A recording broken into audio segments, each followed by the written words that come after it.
Hello, everybody. You're listening to Let's Master English, and my name is Coach Shane.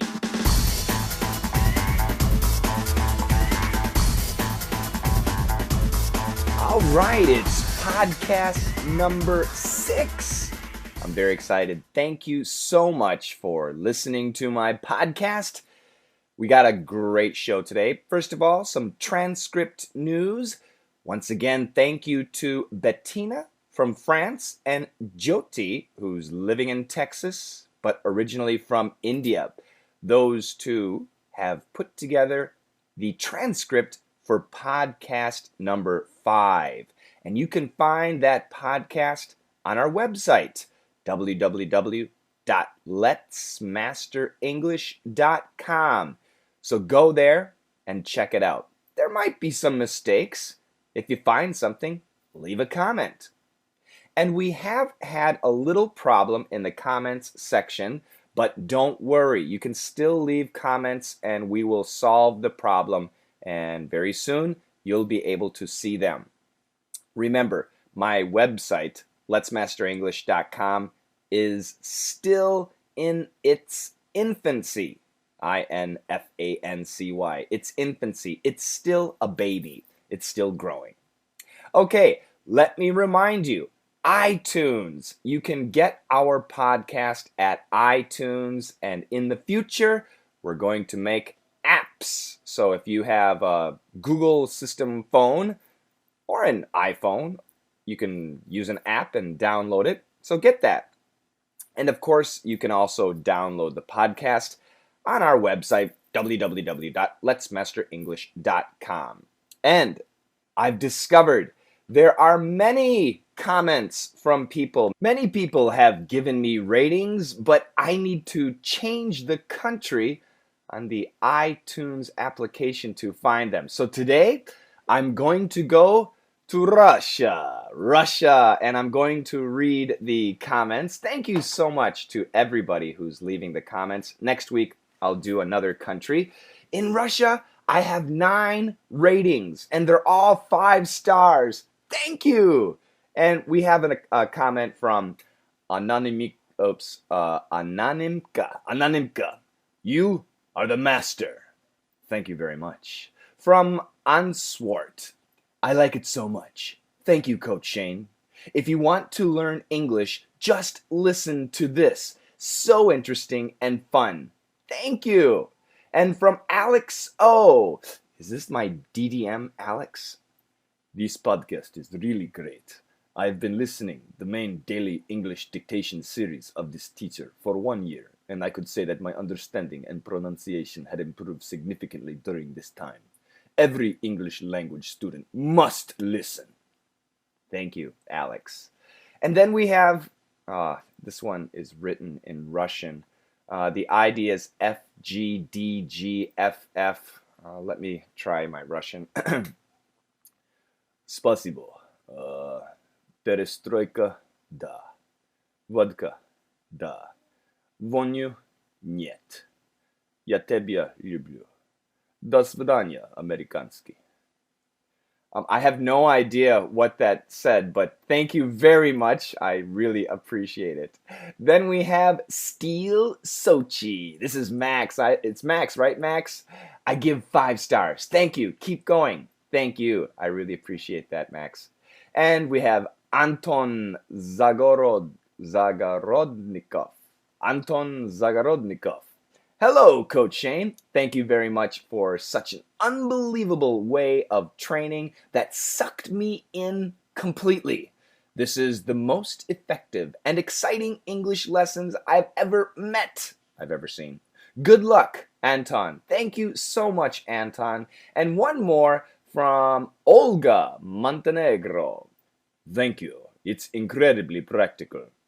Well, Olga probably has a different voice than that. But thank you guys so much for those ratings. This really helps, and it helps spread our podcast. And what can I say?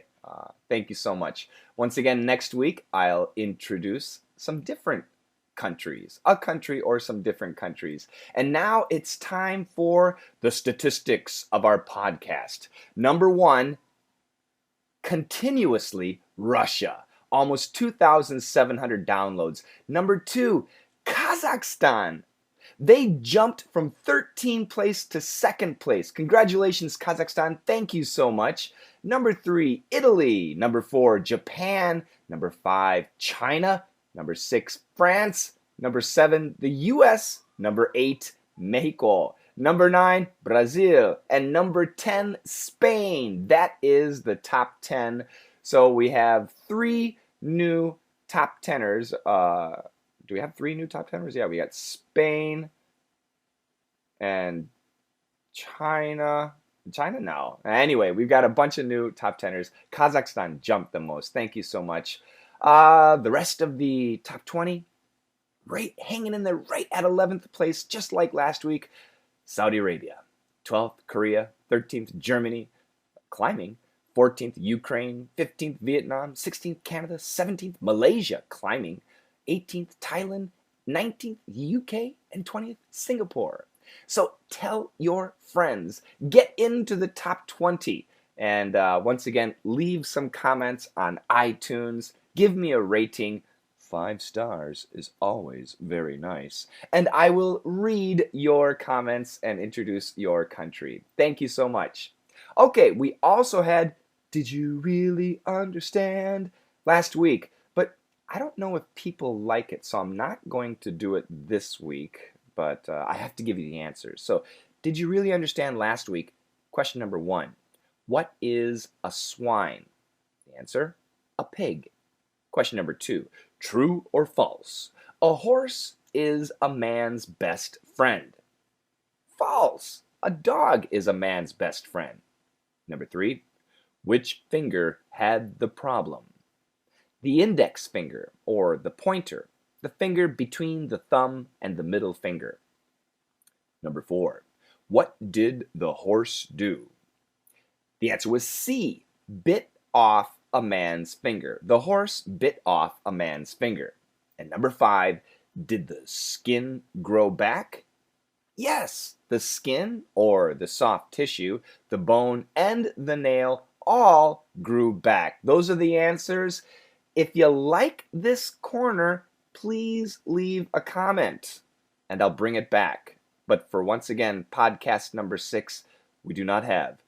Did you really understand? I did get some negative feedback about the theme music. I tried my best. Okay, that's it for the intro. Let's get into the news.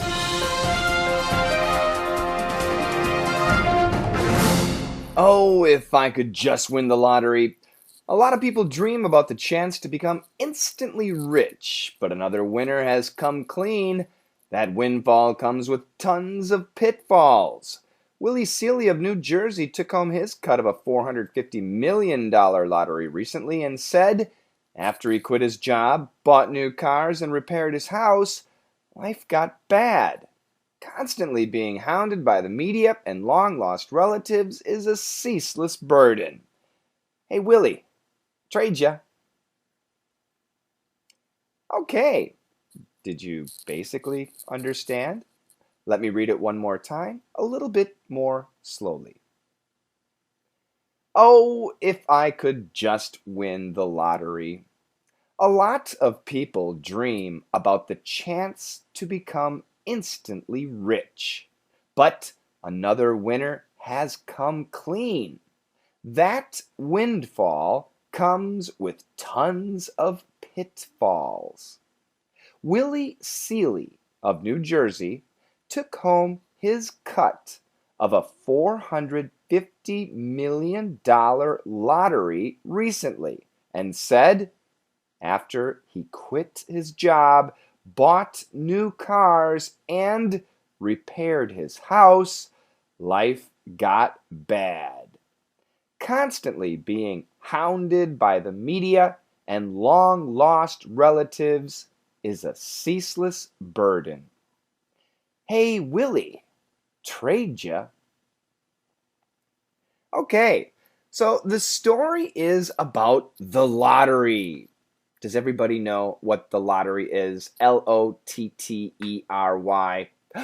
Yes, that's that kind of game that you spend a little bit of money, and if they pick your numbers, you could become really, really rich.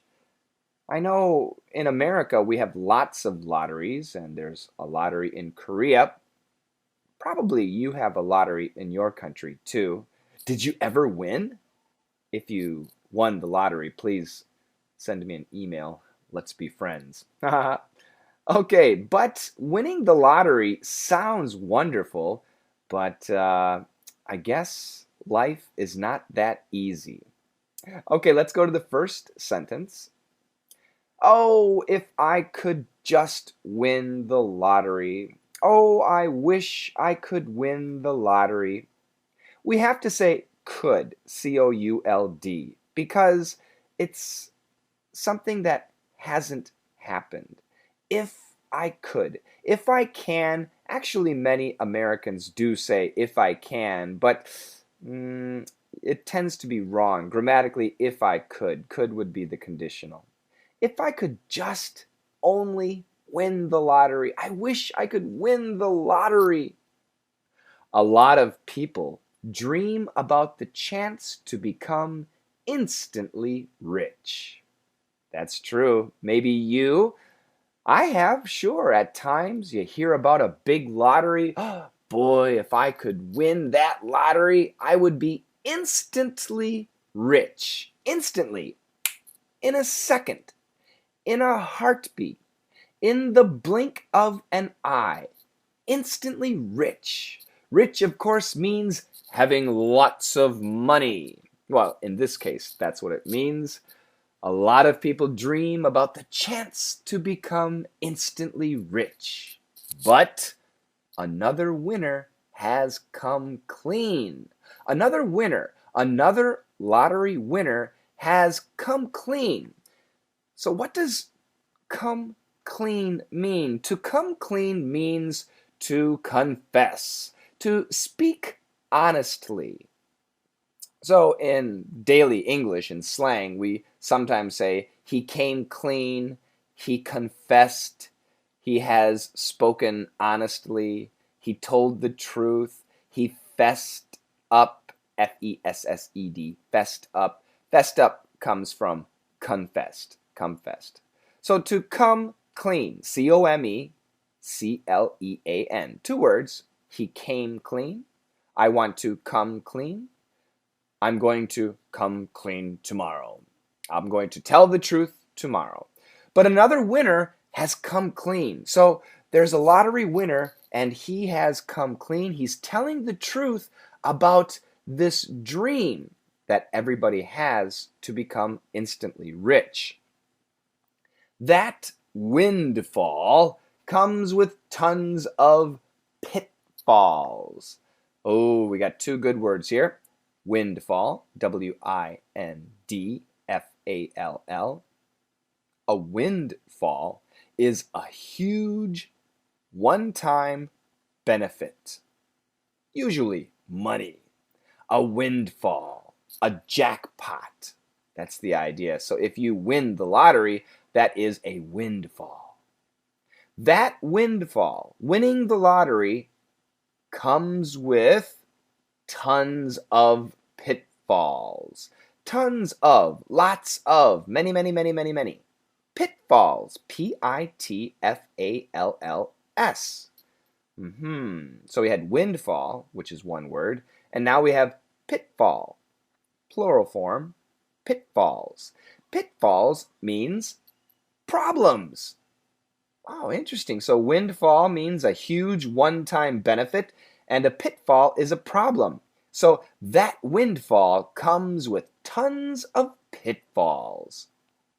Willie Seeley of New Jersey took home his cut of a $450 million lottery recently. Okay, so in America, we have 50 states, and one of those states is New Jersey. It's right next to New York in the northeastern part of the United States. And there's a man from New Jersey. His name is Willie Seeley. So this is a proper noun, of course. Willie, that would be the cute version of William, Willie. And Seeley is his family name, or his last name, Seeley. Now remember, proper nouns, we need to use big letters or capital letters. So that's a big letter W, Illie, big letter Seeley of New Jersey, and of course New Jersey, N and J are also capitalized. So Willie Seeley of New Jersey took home, he won, he brought home his cut, C-U-T, his share, his portion of, okay, so he got a portion, not everything, just a portion of what? A $450 million lottery. That's a huge amount of money recently. So he took that money home recently, his cut, his share, and said, what did Willie say? After he quit his job, bought new cars, and repaired his house, life got bad. Well, that's easy. So he won all that money, lots of money. So he quit his job. Yeah, I think lots of people would quit their job. He bought new cars. Yes, I understand that. Buying a new car would be good. And repaired his house. He fixed his house. So I guess his house had some problems, so he fixed his house. But after that, after those three things, life got bad. Life was not easy. Life was not fun. Why? Let's look at the next sentence. Constantly being hounded by the media and long-lost relatives is a ceaseless burden. Constantly, continuously, ceaselessly, without end, constantly being hounded by the media. So the media, well, newspapers, TV stations, TV production companies, news channels, reporters, the media, hounded by the media. To be hounded by someone is a great expression. It means to be harassed by someone, to be pestered by someone, to be bothered by someone. Someone is bothering you constantly. Who's bothering Willie Seeley? The media. And not only the media, but also long-lost relatives. Long lost, L-O-N-G dash L-O-S-T, relatives. Aunts, uncles, cousins, grandmas and grandpas. Long lost relatives. What does long lost mean? Well, long lost relatives means relatives that you haven't heard from in a long time. It can also mean distant relatives. And a distant relative is you're related to the person, you have a relationship, but it's not very close. So like a third cousin, or maybe the son of your mother's sister's daughter's husband's brother-in-law. Ooh, that's really complicated. But that would be a long-lost relative. Somebody you haven't heard from in a long time, maybe even somebody you never knew existed. But, yep, if you look at the family chart, they are a relative. So long-lost relatives and the media are constantly bothering Willie. It's a ceaseless burden. Ceaseless, unending, non-stop, continuous. It's a burden, a pain, a problem. And then the last sentence, hey Willie, trade ya, hey. So when you call somebody's name, hey, H-E-Y, hey Willie, trade ya, trade you, T-R-A-D-E-Y-O-U. Now, in my online class, which is called DDM, if you're not a member, I highly encourage you to join. It's a great class. We learn all about pronunciation, and the word you has 3 different sounds. The perfect pronunciation is you, a little bit faster, ya, and really fast, yeah, yeah. Trade you. Now, D, Y, trade, we have a D sound. U, we have a Y sound. When a D is next to a Y, usually in America, it changes to a J sound, J. So trade you becomes trade you, but we don't say Jew, we say J, yeah. Trade ya, trade ya. Hey, Willie, trade ya, trade ya. Grammatically, I should say, I'll trade you, or maybe even I could say, let's trade. And what does it mean to trade? To trade means let's exchange. Exchange what? Well, in this situation, it means let's exchange problems. Willie's biggest problem is the media and long-lost relatives asking for money, and he has tons of money. And I don't have any money. So, Willie, give me your money and I will take your problems. Okay? Please? Yeah. I highly doubt that Willie will give me his money. What about you? Would you like to trade lives or trade problems with Willie? Probably. I'm guessing you probably would. So we have some really good expressions once again. I think you know most of them, but there are some new ones. The lottery, instantly, to come clean, windfall, a windfall, tons of something, pitfalls, a pitfall, his cut, his share, his portion, repaired, fixed, my voice is gone, being hounded by, being bothered by, the media, newspapers and TV, reporters, long lost relatives, relatives that you haven't heard from in a long time, ceaseless, ceaseless, continuous, unending, non-stop, burden, burden,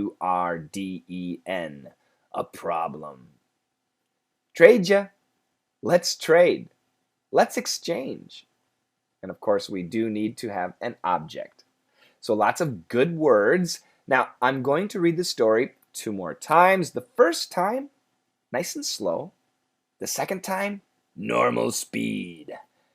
Are you ready? I'm not. Here we go. Oh, if I could just win the lottery. A lot of people dream about the chance to become instantly rich. But another winner has come clean. That windfall comes with tons of pitfalls. Willie Seeley of New Jersey took home his cut of a $450 million lottery recently and said, after he quit his job, bought new cars, and repaired his house, life got bad. Constantly being hounded by the media and long-lost relatives is a ceaseless burden. Hey, Willie, trade ya. Oh, if I could just win the lottery. A lot of people dream about the chance to become instantly rich, but another winner has come clean. That windfall comes with tons of pitfalls. Willie Seeley of New Jersey took home his cut of a $450 million lottery recently and said, after he quit his job, bought new cars, and repaired his house, life got bad. Constantly being hounded by the media and long-lost relatives is a ceaseless burden. Hey, Willie, trade ya.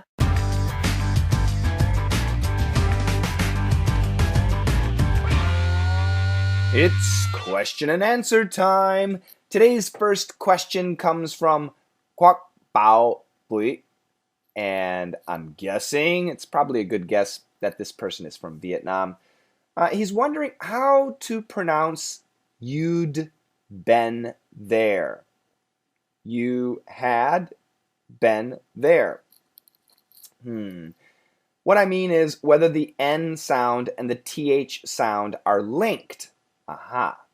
And because it's a question, how would we raise the tone at the end of the sentence? Okay, so yes, we can use those three words as a question.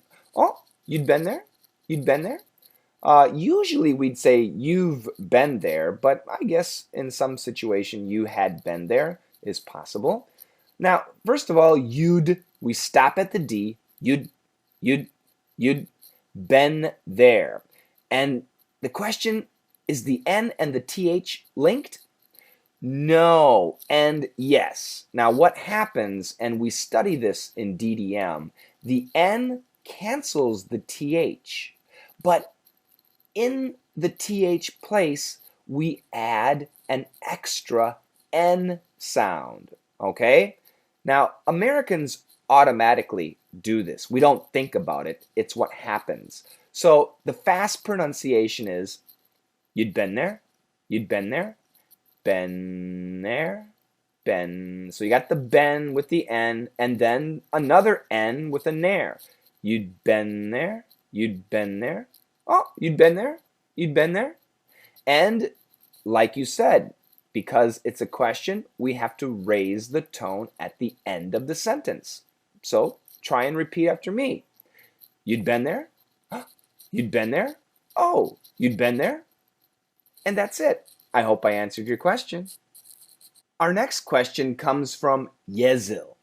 Hey, Coach Shane, your videos are really helpful. Thanks a lot. I have a question. I have a difficult time pronouncing some adverbs like correctly, importantly, absolutely, completely. The T sound is my problem. Do you have to pronounce the T sound clearly, or can you just silence it? Can you cancel it? Help me out. That's a great question. Now, adverbs are very important words in a sentence, and I prefer to tell my students to use the original word and the ly and make them separate. Think of them as separate.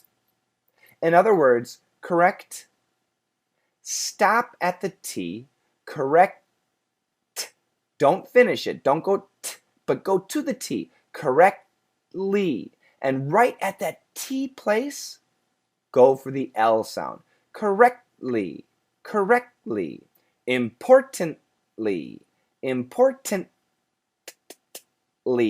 Can you hear me stop? Correctly, importantly, absolutely, completely. So I want you to stop and then make the ly sound. So let me give you some sentences. He said it correctly. He said it correctly, correctly, correctly. I stop very briefly and then make the ly sound. So do you hear the T? No, not really. Importantly, what's a sentence? Importantly, I can't think of a sentence, so I'll just say the word quickly.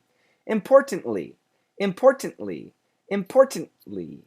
Can you hear me stop and make the ly? Absolutely. I absolutely like coaching English. Absolutely. I absolutely love coaching English. Completely. I can't completely understand. Completely understand. Completely. I can't completely understand. I can't completely understand. So in this case, this is a good example, Yezel, because it's not completely, the T is gone. It's not completely, it's completely, completely.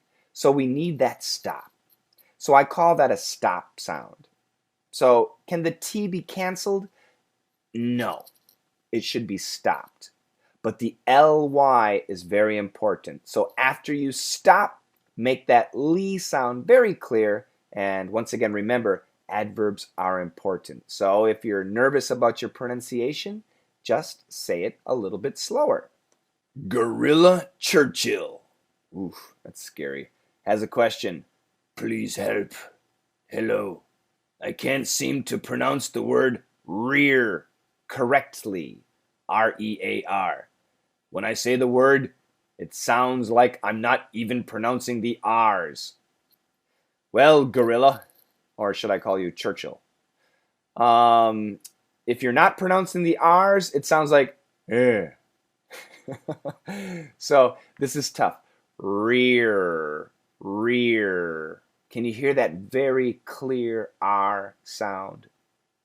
Now, Gorilla, I have a feeling you have seen my R pronunciation videos on my YouTube channel, and I'm talking about www.youtube.com/Coach Shane's ESL.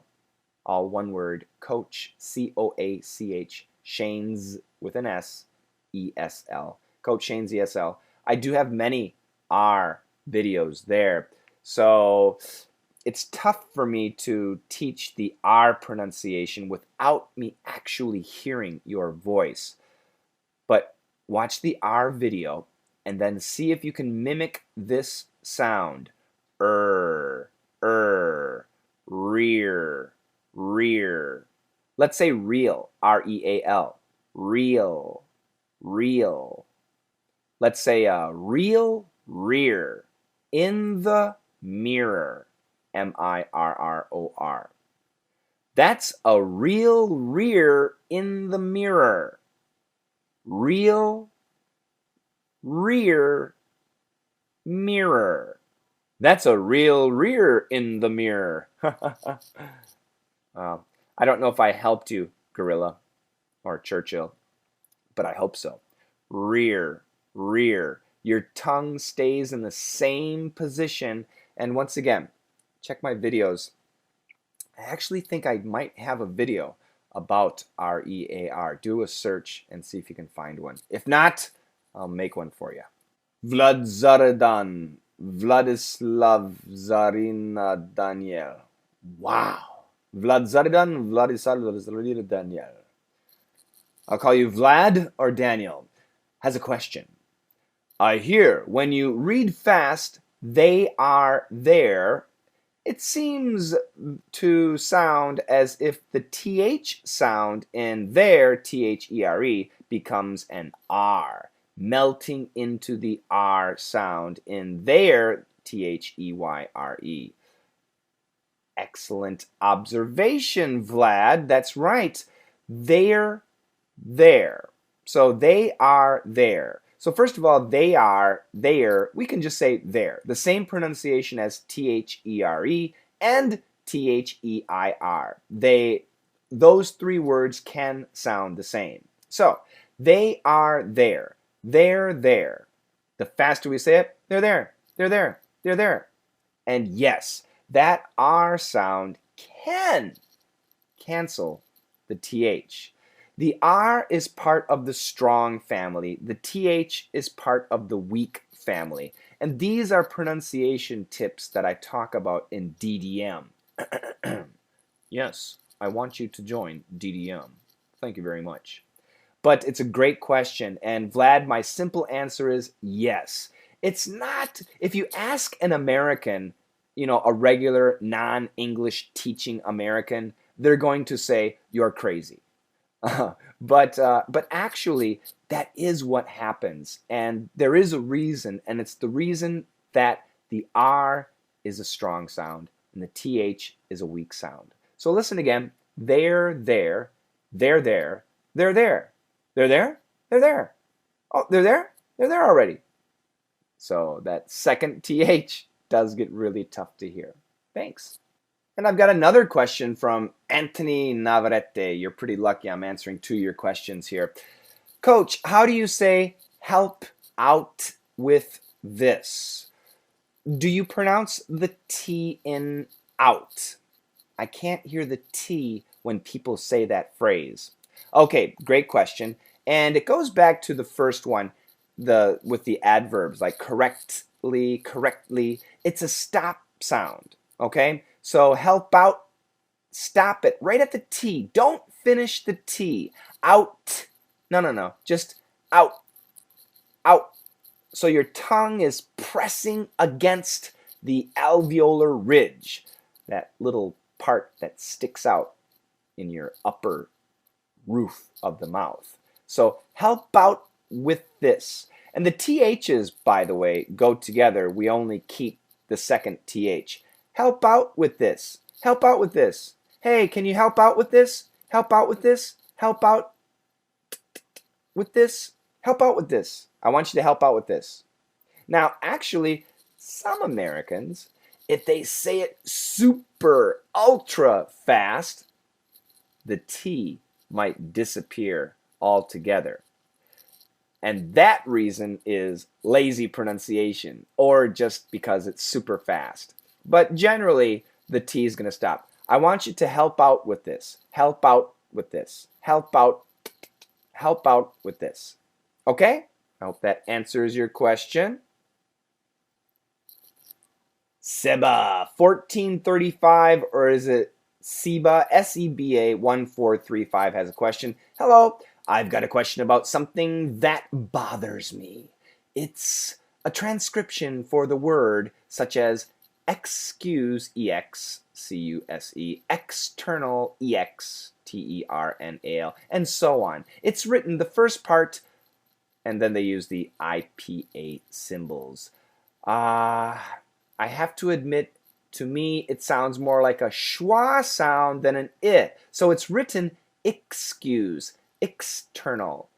But to Siba, it sounds more like an excuse. So it's an I or an Okay, now, this is the big problem with dictionaries and the use of the symbols. Actually, Americans, regular Americans do not learn IPA symbols. Okay? We use, if you go to dictionary.com, there's two options, the spelling version of pronunciation and the IPA version of the pronunciation. Americans are used to the spelling version of the pronunciation. So, let's look at the word E-X-C-U-S-E, excuse. So if you ask me to pronounce that word perfectly, I will say excuse, excuse me, excuse me. But if I say the word naturally, I would say excuse me, as an excuse me. Now, is the schwa sound, excuse me, excuse me. It's possible, yeah. So I'll say the schwa sound is possible, but for me, the short I sound would be more common. External, external, external, external. I might say it with a short I. External, external. I wouldn't say it with a schwa. Actually, I would probably say external, external, an sound. Okay? So, what's the answer? The answer is speak it perfectly. Excuse, external, exterior, extra. Use the perfect pronunciation. Excuse, excuse, external, extra. Most Americans, I think, and once again, depending on where you live, Northeast America, Northwest America, Southern California, Texas, Florida, Louisiana, Chicago, they can be different. But in general, most Americans will say excuse or excuse, excuse. But other sounds are possible. It really depends on where you live. Once again, finally, my recommendation, when you're speaking, try to use the perfect pronunciation, which should be excuse, excuse me, external, extra. Okay? That's my recommendation. And when it comes to looking at pronunciation in the dictionary. Stop! Yeah, I'm sorry, but you cannot properly learn pronunciation, native style pronunciation in a dictionary. You can't. I'm sorry. You can try and you can get some basic knowledge and a general idea, but I'm sorry. And to all the linguists out there, they're going to hate me. But I'm sorry. I just recommend nowadays with the internet, you have the online dictionaries with audio samples, and you have YouTube with so many videos where you can hear real English, and you'll hear excuse. You hear those pronunciations, not excuse. Maybe some people. And yeah, depending on where you live in America, the pronunciation does change a little bit. So I hope that helps you out. Thanks for the question. And I'm going to do one more question. Ingrid Basher. Hi, Ingrid. She's got a question. Is the expression shut up not rude? If I say, would you please shut up? Is it polite enough when talking to my boss? I don't feel comfortable using the words shut up. Is there any other expression to ask somebody to stop speaking? Another polite expression, not a ruder one. This is great. A great question. And shut up is rude. Now, kids will use it all the time. Kids are sometimes rude.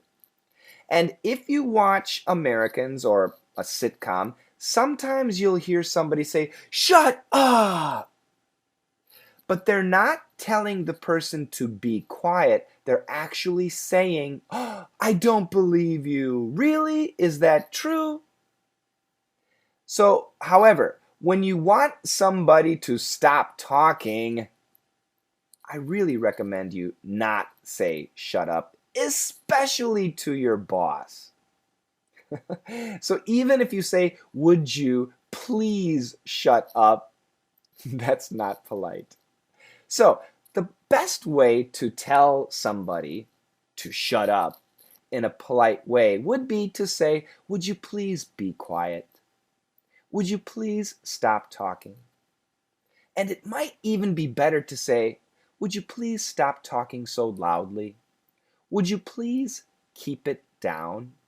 Would you please stop bothering me about that? Would you please tone it down? So those are a bunch of expressions that you can use. Would you please is the best way to start, but don't finish it with shut up. Okay? Thanks a lot, Ingrid. Whew, that was a lot of questions. I hope that it was interesting, and I hope that you got your answers.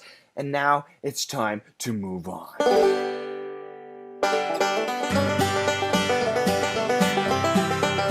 How you doing, everybody? This is Country Shane, and I'm here to bring you the facts. 5 years, maybe less.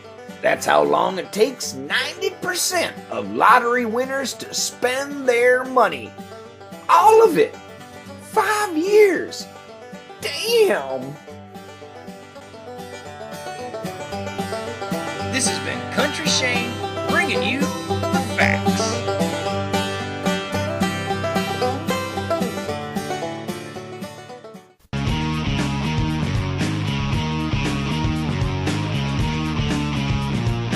Hey there, Cliff Langston here from the YouTube channel That Was History. I stumbled across some neat facts this week, including this one. Did you know that on September 25th of 1956, the first underwater telephone service from the United States to Europe would begin construction using several cables placed beneath the Atlantic Ocean that were over 2,000 miles long? Pretty impressive, isn't it?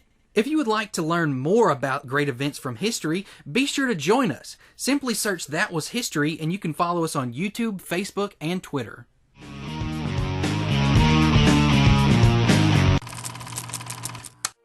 This week's studying tip for Let's Master English podcast listeners is related to last week. Last week we talked about last podcast episode, we talked about keeping a notebook to memorize vocabulary and expressions.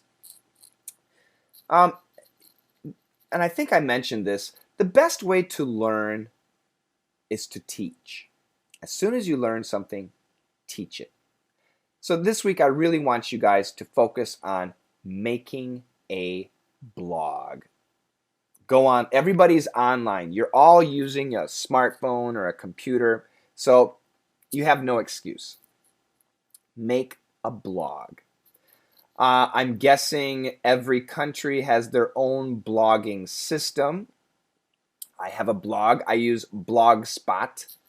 That's blogspot.com. I think it's also .kr. I'm not sure. But make an online blog and do it every day, at least Monday through Friday. And all you have to do is use me. That's right. Use me. Go to my channel called www.dailyeasyenglish. Daily Easy English. And on that channel, I teach a daily expression. Sometimes it's about pronunciation, sometimes it's a vocabulary word, sometimes it's a phrase, an idiom. And what you should do is take that expression and look at the dialogue and translate it into your language. And in your blog, teach other people in your language that expression. You can use me to teach other people. And what you're doing is you're actually teaching yourself. And if you're lucky, other people will see it and they will learn from you. Now, this is really great. It's a big advantage to you because, once again, the best way to learn is to teach. So I would love it if everybody were to do that. And if you start a blog, and if you start teaching my E-cubed expressions, let me know. And I will introduce you on the podcast, and it'll be good fun. So that advice is so important. It involves writing it down again. It involves making a diary. But once again, the special angle is to teach and to share and to help other people. Make a blog. Tell me your blog address, and I will introduce you on the podcast. So that's really important, everybody. That is my advice for this week, and I think it's about over, isn't it?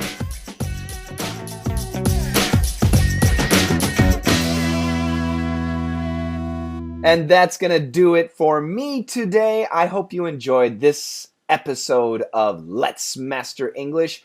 Please subscribe on the iTunes store and give me a good rating, 5 stars. You can also get our podcast on our homepage, www.letsmasterenglish.com. And thank you so much for listening. If you want to study with me, join DDM, and I'll give you a free lesson if you're not too sure. DDM does cost money, but if you're interested, send me an email. My email address is dailydictationmembers@gmail.com. dailydictationmembers@gmail.com. And I'm not the one who usually sees that email, so use that address to ask for a free sample of DDM, and we'll get one out to you. So that's it for me. Thank you very much. Take care, everyone, and let's master English.